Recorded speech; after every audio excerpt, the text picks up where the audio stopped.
ইরানের নিরাপত্তা প্রধান আলী লারিজানি ইসরায়েলি হামলায় নিহত হয়েছেন বলে নিশ্চিত করেছে তেহরান।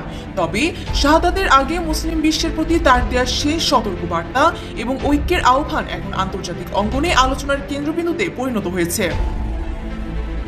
নিরাপত্তা কাউন্সিলের প্রধান হিসেবে দেয়া এক সাম্প্রতিক বার্তায় লারিজানি স্পষ্ট করেছিলেন যে যুক্তরাষ্ট্র ও ইসরায়েলের বিরুদ্ধে লড়াইয়ে ইরান এক চুলও পিছু হটবে না।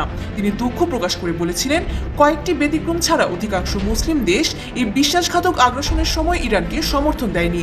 মুসলিম দেশগুলোর নীরবতা নিয়ে প্রশ্ন তুলে তিনি ধর্মীয় দায়িত্বের দোহাই দিয়ে বলেন, কেউ যদি হে মুসলিমরা বলে আহ্বান জানায় আর কেউ সাড়া না দেয়, তবে সে কি মুসলিম?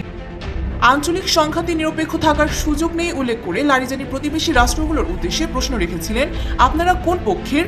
তবে তিনি এটিও স্পষ্ট করেন যে ইরান কোনো দেশের উপর আধিপত্য বিস্তার করতে চায় না, বরং মুসলিম বিশ্বের ঐক্যই সবার নিরাপত্তা, অগ্রগতি ও স্বাধীনতা নিশ্চিত করতে পারে বলে তিনি বিশ্বাস করেন।